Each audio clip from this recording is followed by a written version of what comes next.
Currículo e Formação de Professores em Contextos Plurilingües, que será ministrada pela doutora Luana Rodrigues, da UFAM, e para a mediação da palestra, convidamos a doutoranda Sidene Pereira de Paula. Sidene, perdão. Pendurada no fio da esperança,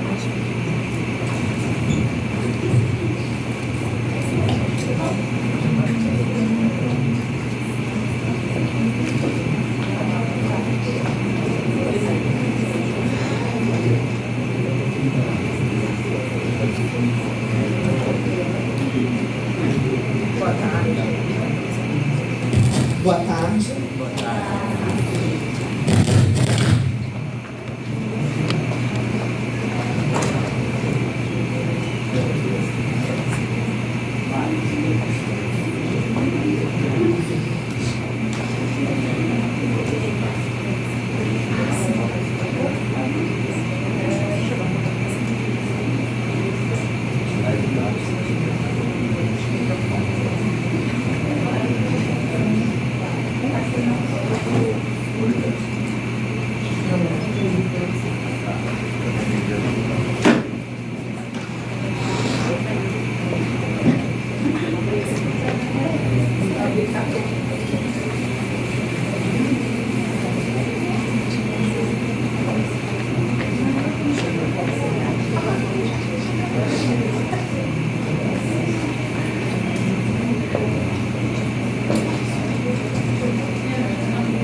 Boa tarde a todos.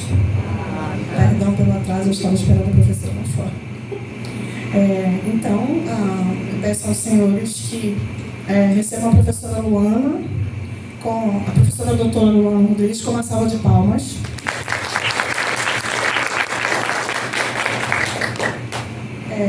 Vou ler aqui um pouquinho da trajetória acadêmica da professora. Ela é professora do curso de Letras, Língua e Literatura Espanhola, pela Faculdade de Letras da Universidade Federal do Amazonas. É docente permanente do Programa de Pós-Graduação em Letras da Universidade Federal do Amazonas, FLET-UFAM. Licenciada em Letras Vernáculas com Espanhol como Língua Estrangeira Moderna. Mestra em Língua e Cultura pela Universidade Federal da Bahia. E é doutora em Linguística pela Universidade Federal de Santa Catarina. Coordena o Laboratório de Pesquisa sobre Formação de Professores, Plurilinguismo e Políticas Linguísticas da FLET-UFAM e é membro da Cátedra Sérgio Vieira de Mello, da UFAM. Professora, bem-vinda e muito obrigada. Boa tarde, então, muito obrigada. Sidene ou Sideni, que eu sempre... Sideni. É um prazer estar aqui, agradeço o convite, a professora Guedelha, toda a organização do evento Efeméride das Letras de 2023. Bom, o que eu vou trazer aqui hoje é um pouquinho relacionado à pesquisa que eu desenvolvi no doutorado, que teve relação com políticas linguísticas em contexto de fronteira, mais especificamente no Alto Solimões. E o que eu trago aqui é um recorte dessa pesquisa para a gente pensar um pouquinho sobre a questão do currículo e a formação de professores em contextos plurilingües. Inclusive, faltou até um S ali no slide na hora de digitar. Bom, peço então que faça o primeiro slide. Então, eu separei aqui para a gente esses tópicos de discussão, vou acompanhar aqui pelo meu arquivo. Então, inicialmente, a gente vai fazer uma contextualização breve da pesquisa.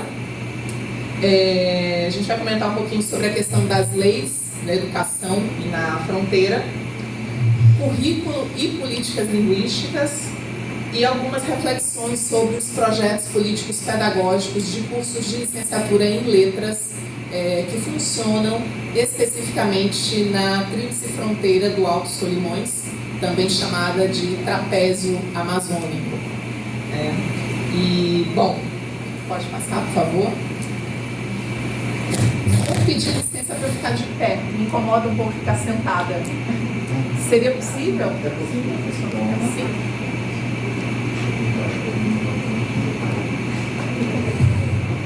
Que assim eu posso acompanhar. Posso para lá, sem problemas. Para mim fica melhor acompanhar um pouco os slides e mania de professor ficar sentado às vezes dá um pouquinho de agonia. Bom, já, perfeito. Vou ficar do lado de cá.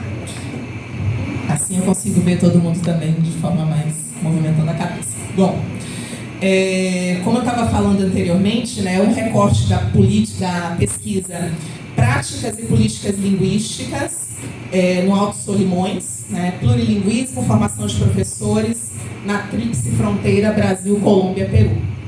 Bom, quando a gente pensa em contextos plurilingües, a gente pode pensar numa série de locais, né, de contextos de ensino-aprendizagem de línguas, né. Eu trago para vocês um contexto específico e, em sua origem, né, plurilingüe. Por quê? A fronteira. A fronteira, ela conforma esse encontro, né, de culturas, de línguas, né, que a gente não vai pensar apenas aqui no espanhol e no português, né, já que eu vou falar sobre Colômbia, Brasil e Peru, mas nas línguas originárias que já existiam aí desde sempre, né.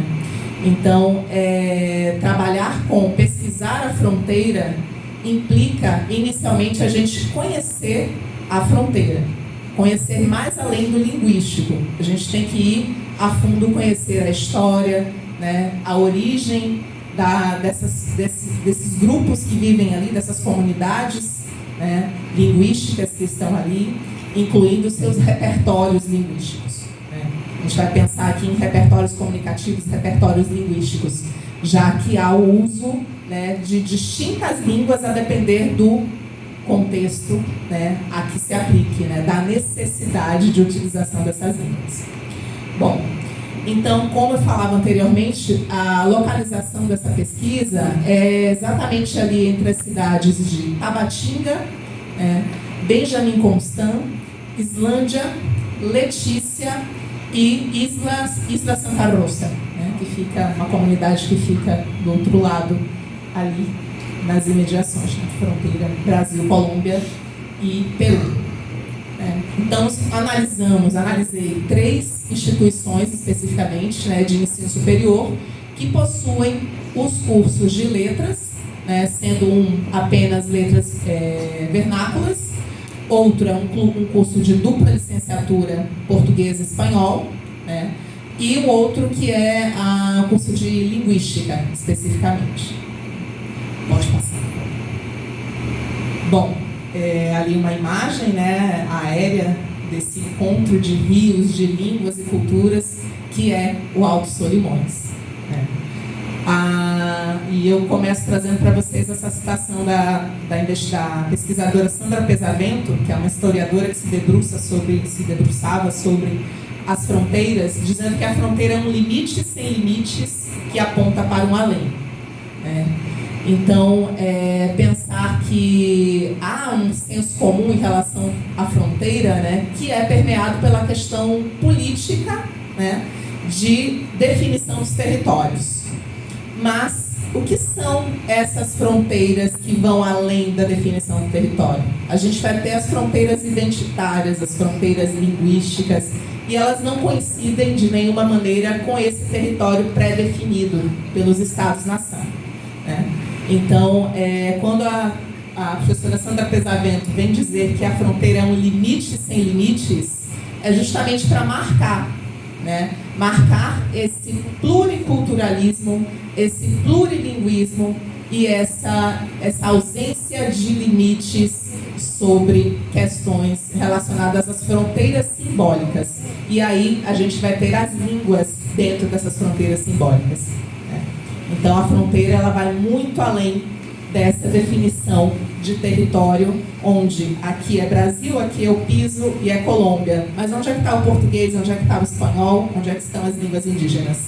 Elas estão circulando, né? é um processo fluido, é um processo, é um trânsito, né, de línguas nesses contextos. Pode passar, por favor. Bom, acho que vocês não vão conseguir ler, está um pouquinho pequeno, mas aí a gente já passa a pensar um pouquinho sobre as leis e educação na fronteira. Porque quando comecei a realizar a pesquisa, né, foi necessário, quando a gente trabalha com políticas linguísticas, a gente tem que entender também, né, o que a legislação, né, o que o Estado propõe, né, sobre a educação e, em especial, o que se fala sobre o contexto fronteiriço. Né. Então, eu fui lá na LDB no Brasil, né, na Lei Geral de Educação colombiana e na Lei Geral de Educação peruana, verificar o que estava sendo dito ali, né? Então, a gente tem uma concepção de educação, né, no Brasil. Aqui a gente vai ter que a educação abrange os processos formativos que se desenvolvem na vida pessoal. Ai, deu uma misturada ali. Bom,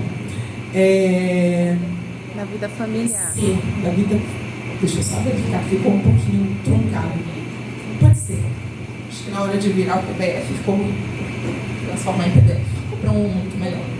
Então, na LDB, né, então a educação abrange os processos formativos que desenvolvem na vida familiar, na convivência humana, no trabalho, nas instituições de ensino e pesquisa, nos movimentos sociais e organizações da sociedade civil e nas manifestações culturais, né, no Brasil.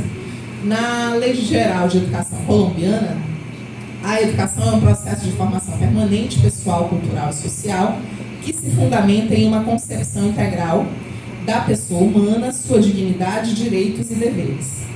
E, por último, a Lei Geral de Educação peruana, né? A educação é um processo de aprendizagem e ensino que se desenvolve ao longo de toda a vida e contribui para a formação integral das pessoas, ao pleno desenvolvimento de suas potencialidades, à criação de cultura e ao desenvolvimento da família e da comunidade nacional latino-americana e mundial. Desenvolve-se em instituições educativas e diferentes âmbitos da sociedade. Bom, pode manter por enquanto, por favor. Então, a gente tem essa visão, né, de educação como algo que é permanente, né, que é social, que abrange diferentes esferas, né, da organização social, né. E interessante que a Lei Geral de Educação peruana ela vai trazer essa questão da comunidade nacional e comunidade latino-americana, né. Então, essa visão de integração, né.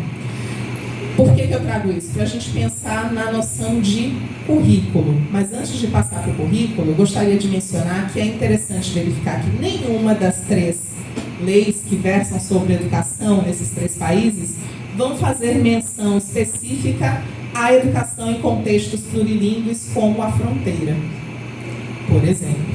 Então, não verifiquei, né, nenhuma legislação que versasse, de fato, sobre educação em contexto fronteiriço. Por quê?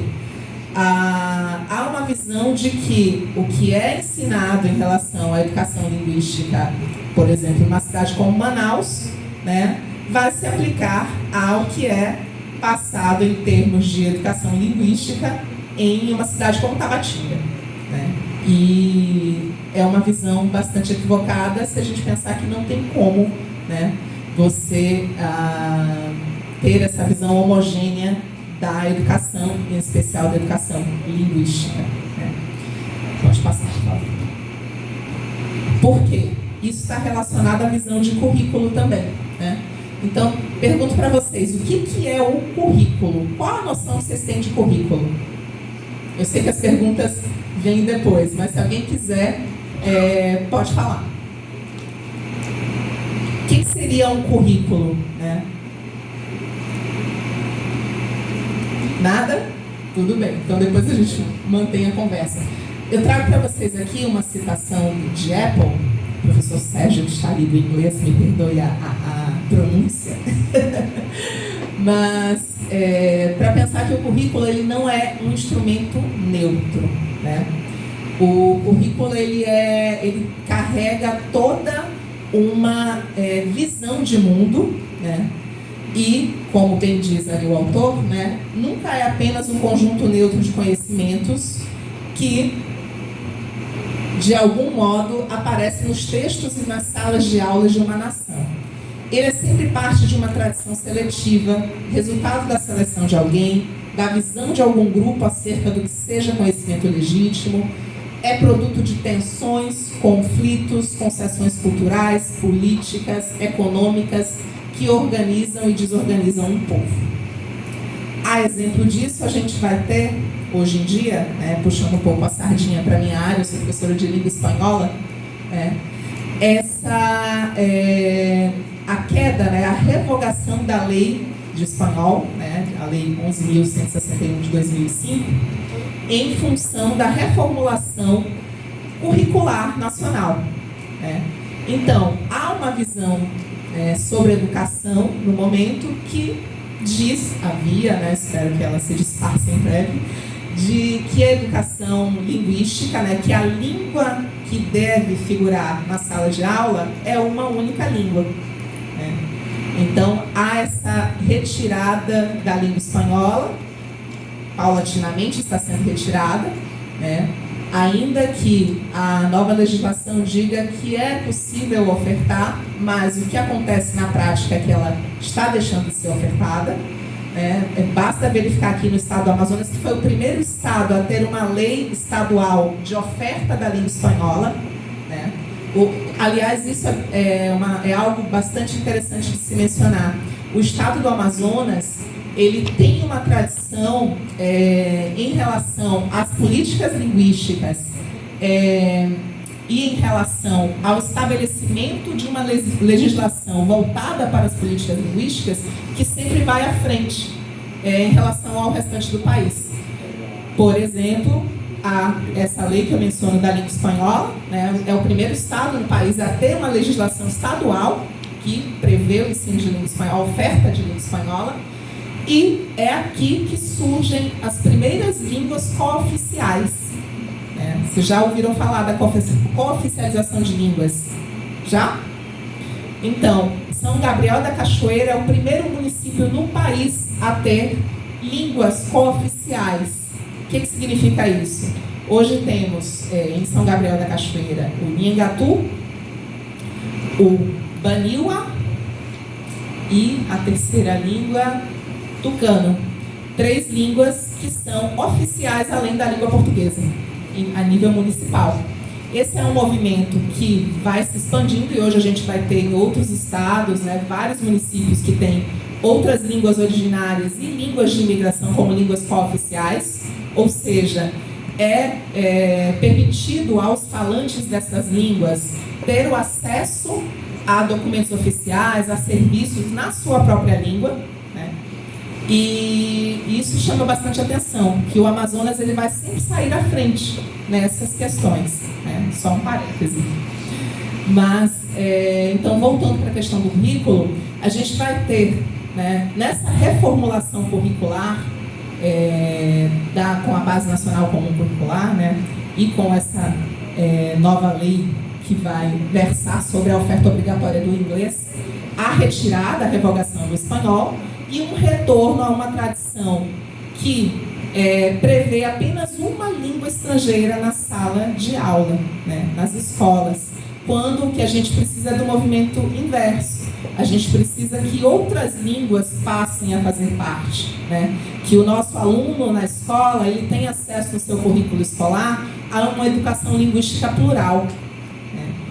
Então, esse movimento inverso, de trazer apenas uma língua como oferta obrigatória, aqui não me coloco como rival inglês, espanhol ou qualquer outra língua, mas rival dessa ausência de visão sobre a necessidade de uma educação linguística plural, entendendo que o papel da língua estrangeira é muito mais do que falar uma língua estrangeira, é permitir também que esse aluno conheça outras realidades através de uma língua estrangeira, da aprendizagem dessa língua estrangeira, entendendo que a língua estrangeira ela faz parte de um processo intercultural, de entender o outro, de se entender através de uma outra língua.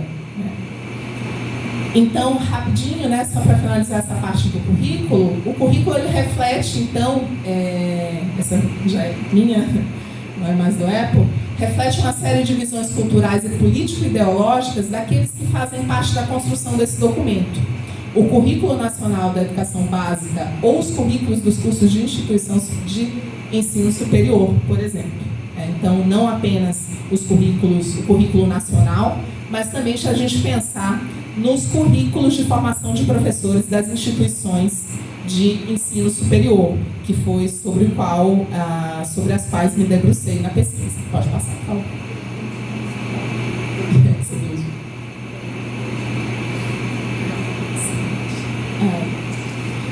Bom, então, para conhecer esse currículo, a gente precisa também conhecer um outro documento, que é o Projeto Político Pedagógico, né, que vai trazer toda essa visão política da formação do professor, como o próprio nome diz, é um projeto político pedagógico, né? Então, eu analisei esses projetos de 3 instituições, dos cursos de letras, como já havia dito, pensando nessas questões aqui. Acho que não dá para ler muito bem a cor do slide, não ficou muito interessante. Então, quais foram as questões, né? Há políticas explícitas nesses PPCs que orientem a formação de professores em contexto plurilingüe, fronteiriço plurilingüe. O perfil do egresso e a área de atuação refletem a realidade da região. A concepção de língua reflete a realidade plurilingüe da região. Os componentes curriculares contemplam questões voltadas para o ensino e aprendizagem de línguas em contexto fronteiriço plurilingüe, né? Pode passar, por favor. Então, essas foram as categorias analisadas, né? 3 categorias: as especificidades do contexto fronteiriço e o perfil profissional, a concepção de língua e o lugar do plurilinguismo, e a matriz curricular e o contexto fronteiriço. Tudo isso está relacionado não apenas aos PPCs, mas também a um levantamento realizado com professores egressos dessas instituições, que estão atuando no município, nas escolas lá de Tabatinga e Benjamin Constant, especificamente. Também alguns professores que atuam na Colômbia. E também professores que atuam nas instituições de ensino superior, que são formadores de professores, né? Então, essas 3 categorias, elas também tiveram a contribuição desses relatos. Então, entender o contexto, né? Porque quando a gente vai pensar no currículo e nas políticas linguísticas, a gente tem que partir de quem está, né, vivendo na prática essas políticas, né? Quem de fato está à frente na escola é o professor. Então, quando você pensa na formulação de políticas ou de um planejamento político-linguístico, você tem que ter como principal visão essa noção de que a política ela não se faz daqui de cima para baixo. Então, não é a universidade, não é o poder público dizendo como as políticas têm que ser. São os agentes, né, dessa política que estão ali, que falam essas línguas, que vivem essas línguas e que vão, né, refletir, trazer quais são as principais demandas relacionadas a essas questões. Como eu já tinha mencionado antes, por exemplo, a política de cooficialização de línguas, ela parte disso. É uma demanda do município, é uma demanda das comunidades, né? Então, essas comunidades entram em acordo, né, em contato com institutos de políticas, né? Quem colaborou muito foi o IPOL, Instituto de Políticas Linguísticas, que fica localizado lá em Santa Catarina. E é feito um levantamento para se pensar quais são essas políticas, quais são essas intervenções, né? Pensando que a política linguística ela é um conjunto de intervenções, né, sobre as línguas e que vai ter distintos agentes, né, atuando, desde a universidade, né, a igreja pode ser um agente, por exemplo, distintas esferas, né, que podem atuar nas políticas linguísticas. Pode passar, por favor.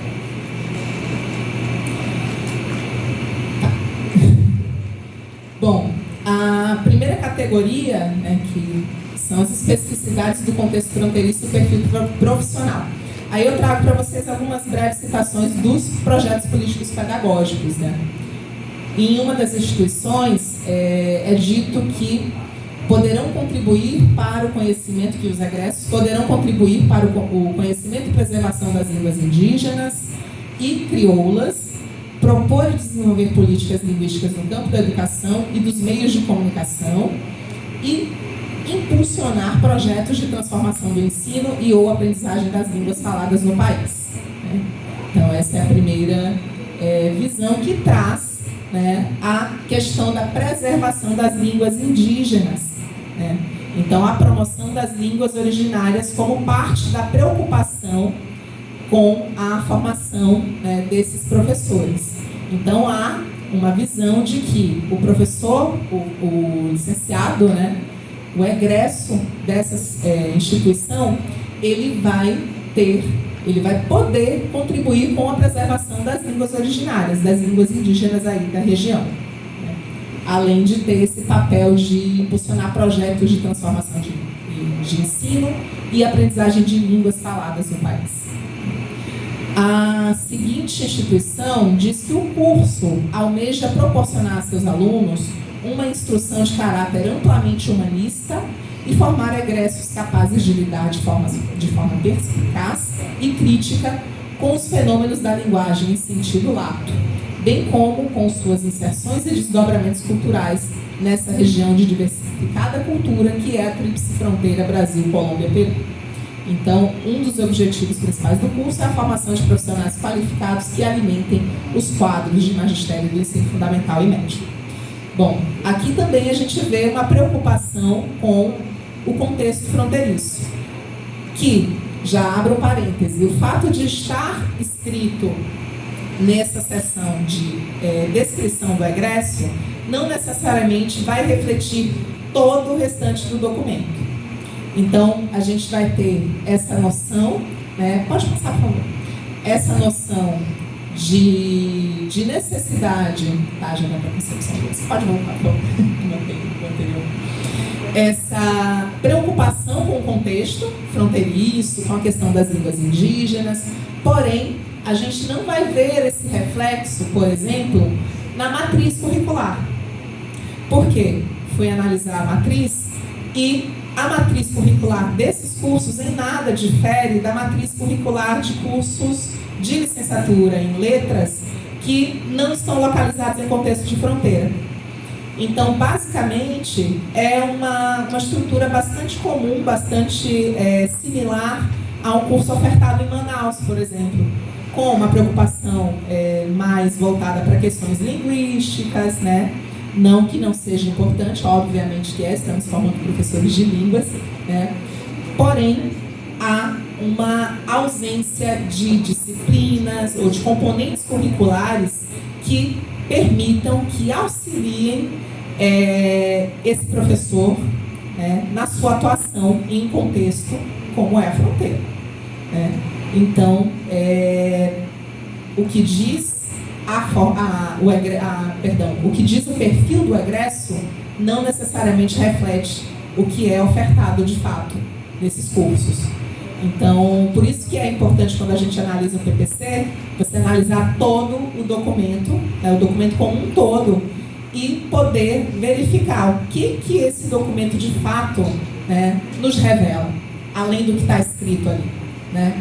No seu conjunto, realmente a gente vai ter professores, vai conseguir formar professores que vão conseguir atuar nessa região diversificada, de diversificada cultura que é a tríplice fronteira, como é mencionado ali.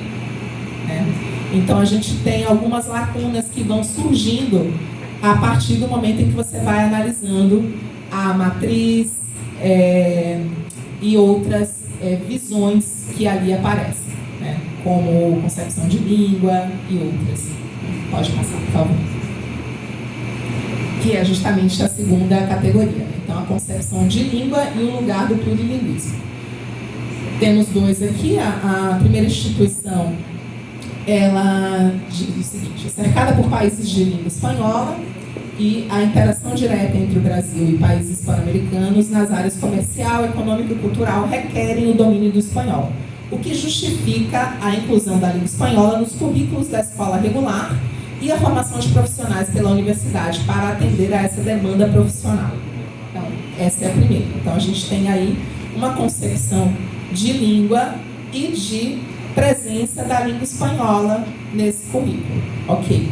O segundo vai dizer que, embora os cursos de licenciatura em letras sejam relativamente numerosos no Brasil, a possibilidade de os alunos gozarem de uma instrução gratuita de alta qualidade nesta região de tríplice fronteira, cuja capital do estado está distante a 1.108 quilômetros, um curso dessa natureza vem a suprir anseios de uma população que outrora tinha que se deslocar até a capital para ingressar numa universidade e, por conseguinte, ter acesso a um curso superior. Bom, de fato, nos PPCs não há uma visão, uma menção específica às concepções de línguas, né, que esses cursos têm. O que se comenta em muitos dos casos é a importância da existência desses cursos, né, como a gente vê aí, e a presença da língua espanhola, por exemplo. Porém, analisando as respostas de professores, né, os comentários de professores que atuam nesse contexto, a gente vê como ainda há, né, uma ausência de preocupação com o plurilinguismo.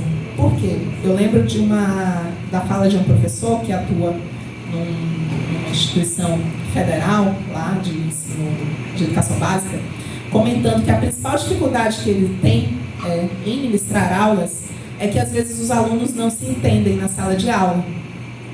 Então ele tem alunos indígenas, né, que não conseguem acompanhar as aulas dele em português. Ele vai ter alunos que são falantes de espanhol, que também não conseguem por vezes acompanhar. E ele relata que não observa, né, uma preocupação na formação linguística desses estudantes. Então, para ele, a grande dificuldade em ser professor, essa foi uma das questões, qual era a principal dificuldade em ser professor no contexto fronteiriço, era a dificuldade em lidar com a diversidade linguística na sala de aula, né? E de perceber que os alunos eles não conseguiam aprender, né, o espanhol, né, nem o português ao mesmo tempo. Então, foi um relato frequente, né, a dificuldade em ministrar as aulas, em perceber que os alunos estavam acompanhando justamente pela questão da ausência, né, dessa proficiência linguística, enfim, né? E para o professor, como lidar com isso. Pode passar. Faltou a terceira, né? Estudar e enriquecer a linguagem em geral e o espanhol da Colômbia, aí dá para perceber que é a instituição colombiana, assim como as línguas indígenas e crioulas como patrimônio cultural, natural e ambiental do país, além de contribuir para a sua preservação.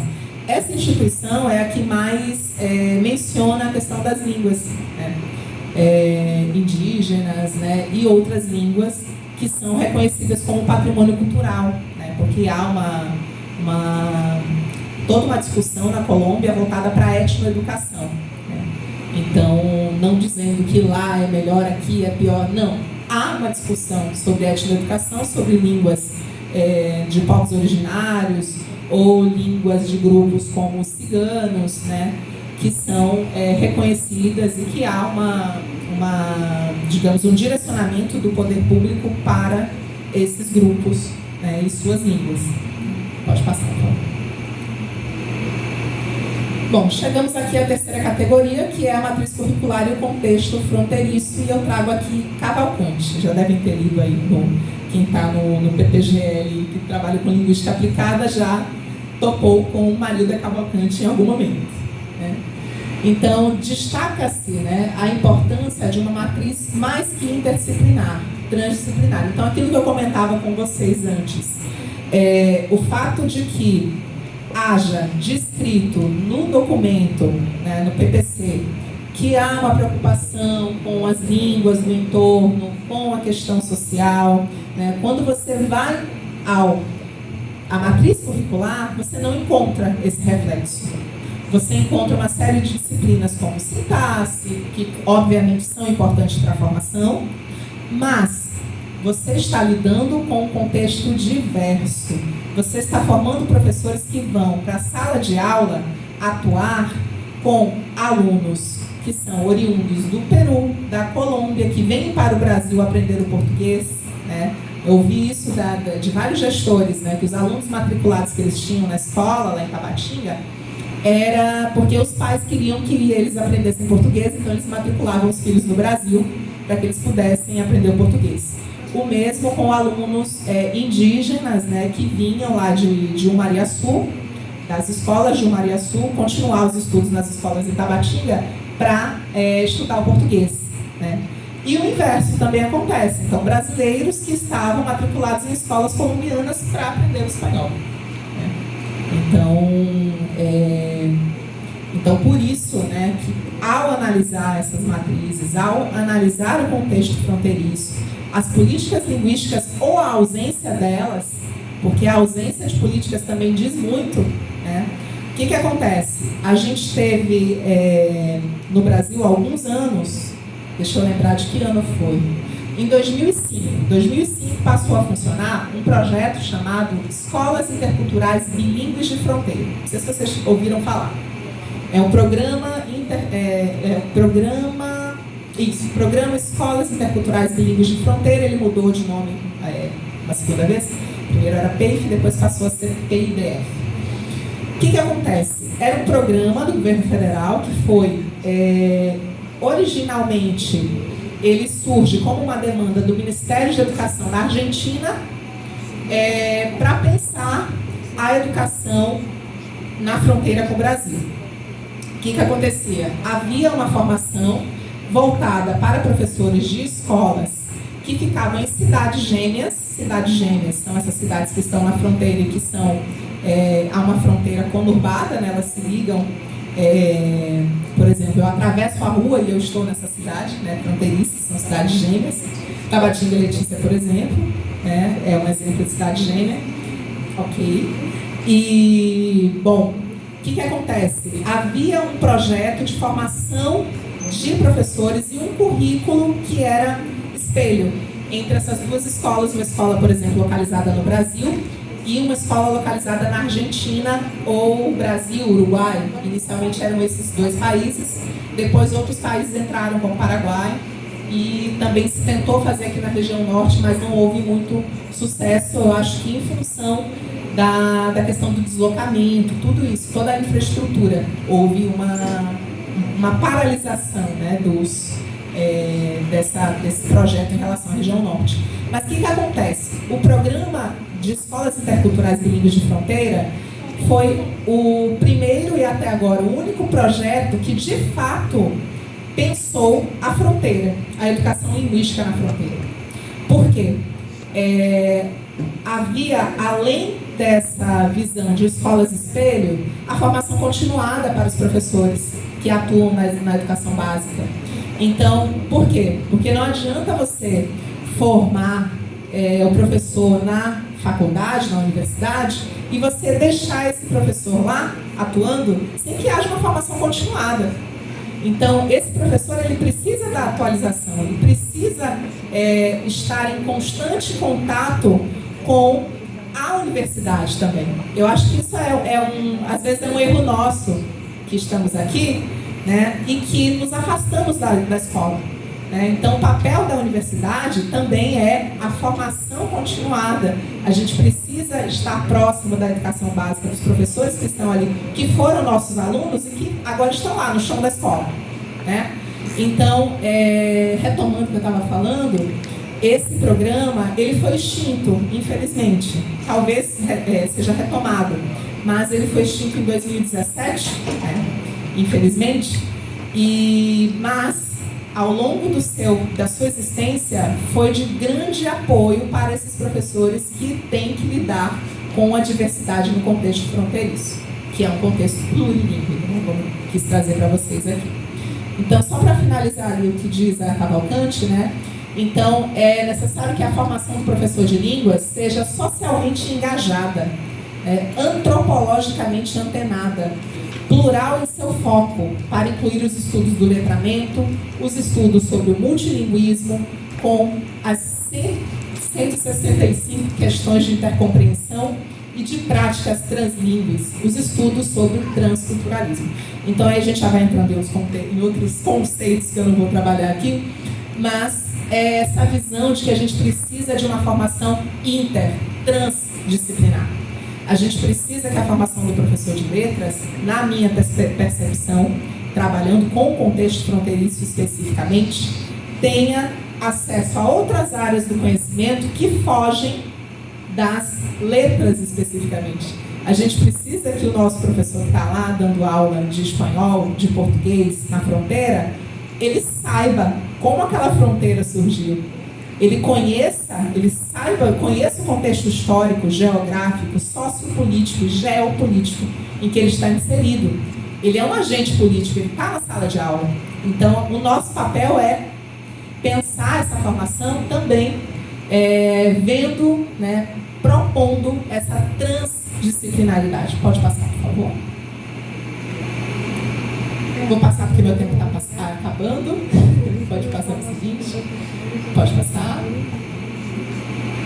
Bom, só chegando então nas considerações finais, eu trago aqui uma provocação para vocês pensarem depois, né? Que outros contextos, eu falei sobre a fronteira, mas que outros contextos a gente tem, né, de plurilinguismo?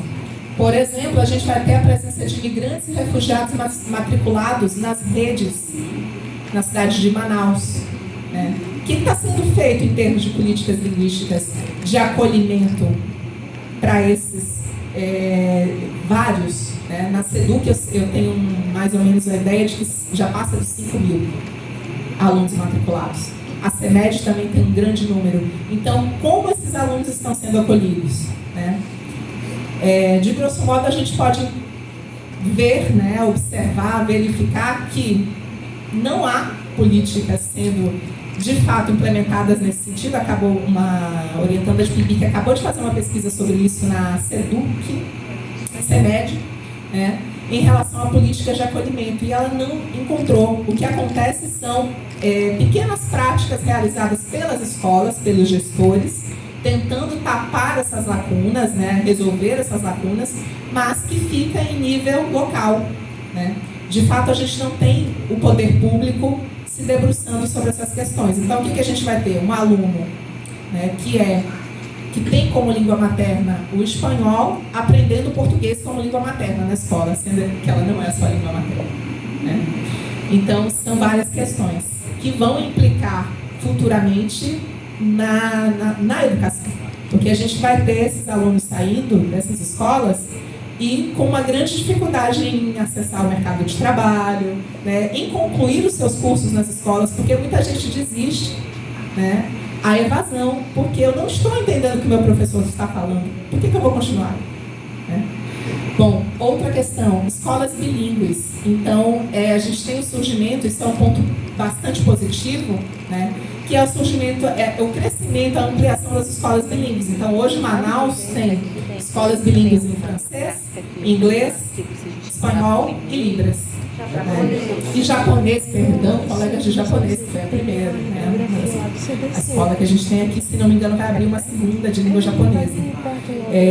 Exatamente. Então, as línguas que nós temos aqui de graduação na UFAM, né, estão sendo contempladas aí nessas escolas bilíngues, e a gente precisa pensar, né, como essa educação bilíngue está ocorrendo, qual a importância, como ofertar a formação continuada, né, para que essas escolas elas continuem tendo essa ampliação, esse crescimento, e que os nossos alunos possam ter acesso a uma educação linguística plural, né?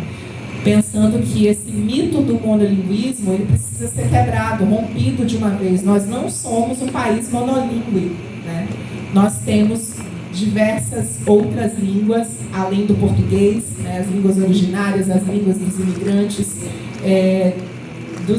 que já estavam aqui, dos imigrantes que estão chegando, né? Então a gente tem que ter essa preocupação. Pode passar, por favor, eu vou finalizar minha fala. Então, trazendo aqui a Bell Hooks, que nos deixou recentemente, quando nós, como educadores, deixamos que nossa pedagogia seja radicalmente transformada pelo reconhecimento da multiculturalidade do mundo, podemos dar aos alunos a educação que eles desejam e merecem. Então, vamos pensar, né, nos colocar nesse papel de agentes das políticas linguísticas, do plurilinguismo, né, e como nós, como professores de línguas, podemos contribuir com uma educação linguística cada vez mais plural no nosso estado, né? Eu digo nosso estado, apesar de não ser daqui, porque já me considero daqui, estando aqui, tendo um filho amazonense, então, como contribuir para a educação do nosso estado, no Amazonas, na cidade de Manaus, nas fronteiras, e como talvez ser modelo para o restante do país também. Então, muito obrigada, uma boa tarde a todos.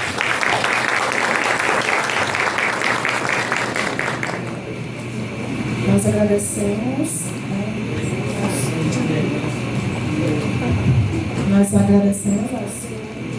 a disposição da professora, em sua palestra. São assuntos muito pertinentes. Enquanto a professora estava falando, eu me lembrei do nosso curso de letras de língua portuguesa lá de São Gabriel. Então, assim, algumas situações que a senhora pontuou, eu pude observar lá. Mas, enfim, agora nós gostaríamos de pedir sua permissão, professora, para abrir, para que os colegas da plateia possam fazer perguntas. Quem gostaria de fazer pergunta? Pode ir. Boa tarde. Na verdade, eu fiquei muito interessada, achei muito bacana, interessante a pesquisa. E eu fiquei muito interessada, porque não deu tempo, né, de entender o contexto, porque quando ela trouxe para Manaus, né, eu como professora de língua portuguesa, eu já vivenciei essa realidade numa escola no centro, em que eles tinham alunos surdos, um aluno indígena e os alunos falantes estrangeiros, então realmente é muito difícil. E só que lá na escola a gente não era bilíngue, nós éramos uma escola inclusiva, ela é uma escola inclusiva, então só tinha um intérprete. E a gente, como professor, fazia a aula olhando esses alunos surdos, que era a grande maioria. Mas a gente não tinha como dar suporte para esse aluno que era indígena, porque ele não falava português. Então ele foi um aluno que passou pela escola, mas ele não teve essa contribuição de português. E os alunos estrangeiros tinham aula de espanhol, como essa aula de segunda língua. E aí a minha dúvida foi lá na fronteira, lá em Tabatinga, ou na universidade que você mencionou, como que se dava esse cotidiano, que você falou da aula estrangeira, da língua, né? E aí a minha dúvida foi, tem 3 línguas co-oficiais, tem a língua oficial do português, né? E aí a minha cabeça fica ali, como que funciona?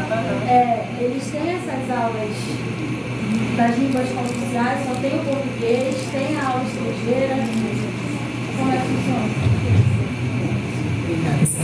Bom, são contextos diferentes. Então, São Gabriel da Cachoeira, que é essa cidade que eu mencionei que tem as línguas cooficiais.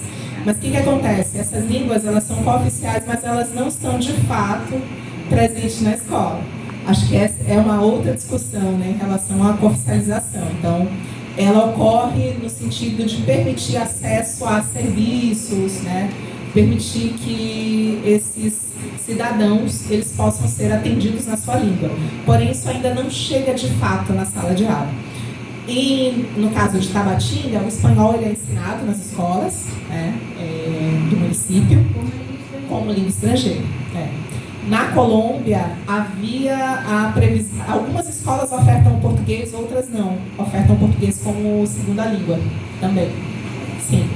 Benjamin Constant também. Benjamin Constant, deixa eu ver. Sim. Benjamin Constant, eles criaram recentemente uma lei municipal que garante a oferta do espanhol nas escolas. Se não me engano, é de 2019. Né? Então, há essa previsão. E agora, eles estão fazendo o referencial curricular do Alto Solimões. Então, está tendo esse movimento, né, de pensar a educação especificamente na fronteira ali. Eu soube recente desse referencial curricular, que é bem interessante. Respondi? Sim, obrigada. Ok. Só um pouquinho. Como o nosso tempo está apertadinho, nós vamos aceitar mais uma pergunta e eu peço compreensão para que nós depois possamos realizar. Pode fazer. A sua atuação é Manaus ou você trabalha nas fronteiras? Atualmente eu estou em Manaus. mas eu realizo pesquisa relacionada à fronteira e tenho me debruçado cada vez mais, mas eu atuo em Manaus, no curso de letras aqui, na UFAM.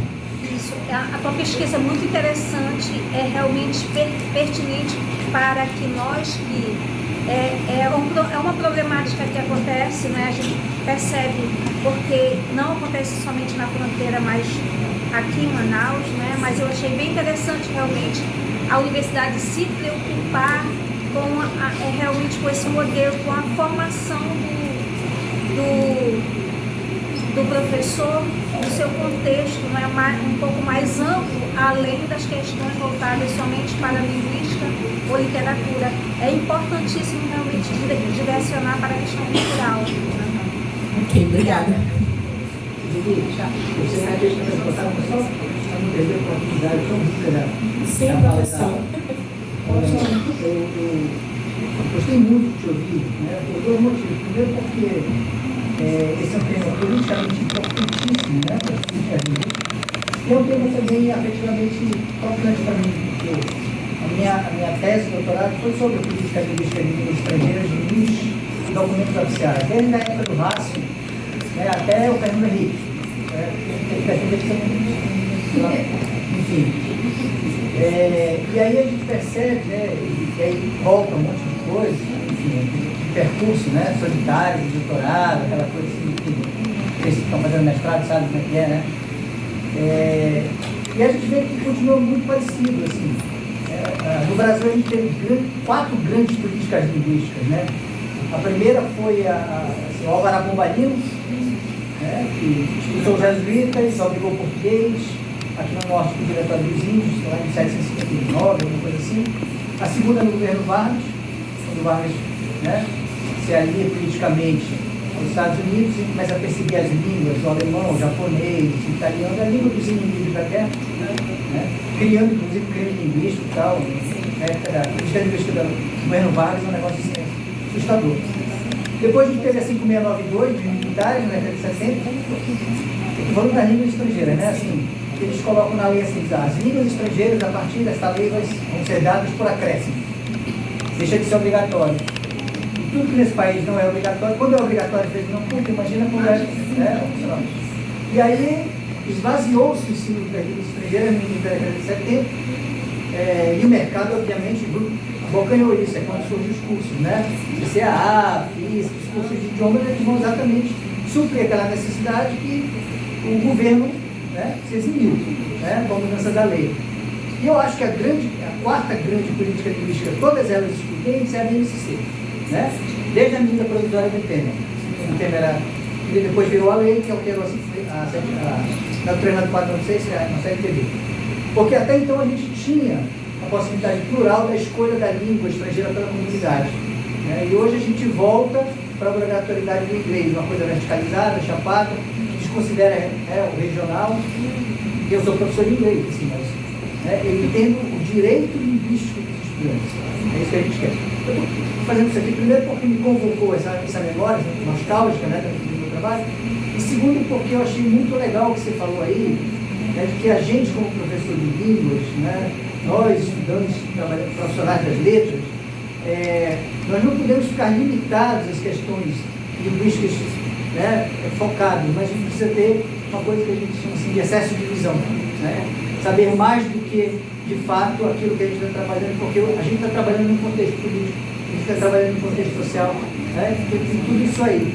Então a minha fala é mais nesse sentido. Primeiro, né, te parabenizar, porque foi uma fala muito importante, muito necessária.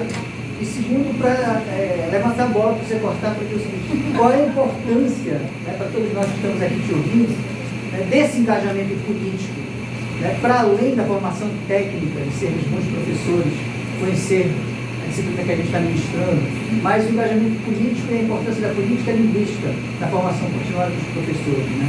É só para reforçar essa necessidade. Obrigada, Sérgio. Exatamente, né?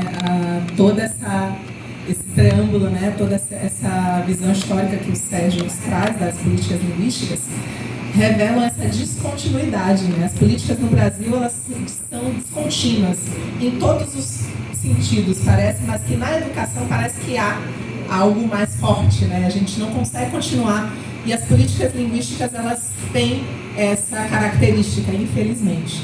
Bom, mas qual a importância, né? Então, nós, como agentes políticos que somos, né, professores, nós podemos nos valer da ótica da política linguística, que eu considero a política linguística como uma ótica, não como uma disciplina, porque ela vai englobar várias áreas do conhecimento, né? Então, a importância delas é justamente ampliar a visão desse professor para reconhecer, para se autoavaliar, se autoconstruir identitariamente enquanto professor e permitir não, mas contribuir com a formação também de seus alunos, né? Permitir que esses alunos, eles tenham acesso através das línguas, né, ao que a gente pode dizer pode chamar de um processo de autoconhecimento, de construção de uma sociedade intercultural, né, porque a interculturalidade ela não é só uma ferramenta para ensino de língua, ela é uma construção social, né, parte de todos nós. E o papel do professor é justamente ir lá colocando um grãozinho de arroz ou de areia, né? E as políticas linguísticas elas vão auxiliar nesse sentido, né? Se você tem uma política que favorece a pluralidade, você vai ter outras políticas que vão favorecer a formação desses professores, a formação de cidadãos que estão ali na escola, né? Cidadãos conscientes, reflexivos de seu papel enquanto pessoas na sociedade em que nós vivemos, no seu contexto especificamente. Então, acho que é basicamente isso, Sérgio. Obrigada, então, gente. Uma boa tarde.